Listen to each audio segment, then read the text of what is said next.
Hey guys, Edre here, and today I am going to be doing a new album review of the new Nicolas Jaar album, Telas. Nicolas Jaar is a very electronic, very ambient, bit of a dance trance type artist, but he goes really heavy on the ambient stuff here.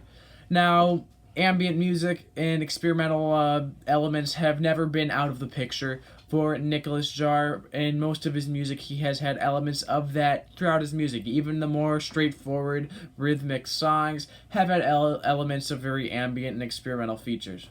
However, never before has he gone as experimental and ambient as he has on this album. Instead of going with a traditional album length of around 12 songs he did on his last album, he did go a bit more unconventional by having four around 15-minute long songs on here. Now, because this is an ambient work and it's ambient albums are a very different monster than, say, rock albums or pop albums or hip hop albums. I am not going to be going track by track like I usually do on my album reviews. However, I will be talking about some of the highlights throughout these songs, but I will be overall talking about the overall atmosphere and execution of this project. It's very digital. Honestly, that's the easiest way I could start this review. Is it has a very digital sound to it.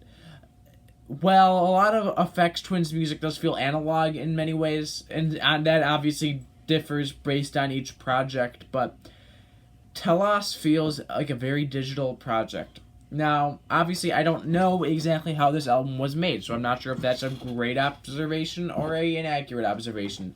But nonetheless, that is the overall feel I get for it. The very blips and bloops, the little beeps throughout it, the little thin sounds, I guess you could say, do just, to me, feel very digital.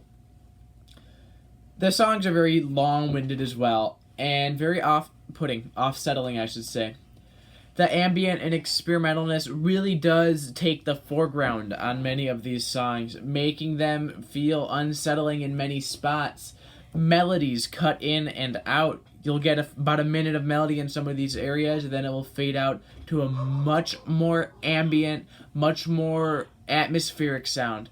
And this is something that plays pretty heavily throughout the entire album.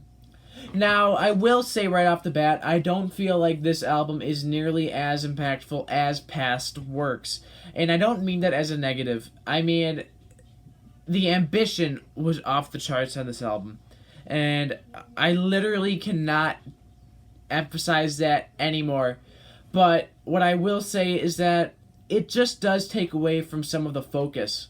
And a lot of his previous works have felt very concentrated, very focused, very well executed. And I just don't get that vibe from each and every track, or I shouldn't say each and every track, but each and every song on this album. I apologize for my dogs going wild right now. In fact, I am going to have to lock my door really quick.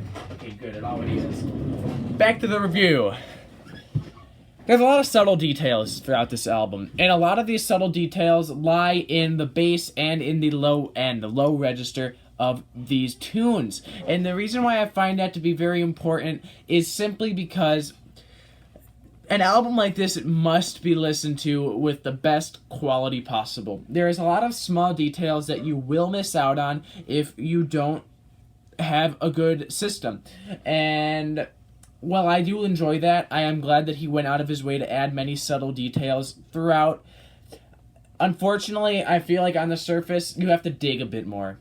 And a lot of these things do just come across a bit too off-settling to the point where it's sort of weird to analyze, especially on Telehumo, the second half of it, where it gets really kind of odd.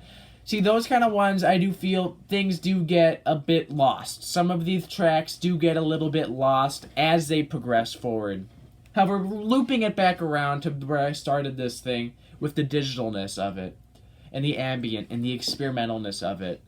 This is a pretty solid experimental project. He definitely did what I was expecting. He definitely did hammer the ambient sounds really strongly here. He definitely did make a strong ambient project. And at the end of the day, I was left satisfied, and I actually did enjoy this quite a bit. It's a pretty good, solid piece of ambient music, even if I feel that it does get lost a bit. And I know that sounds a bit like Doesn't that go against ambient music? Isn't ambient music supposed to be freeform without any structure? Yes, but what I mean by lost is meaning that it seems to lose its focus and lose its meaning.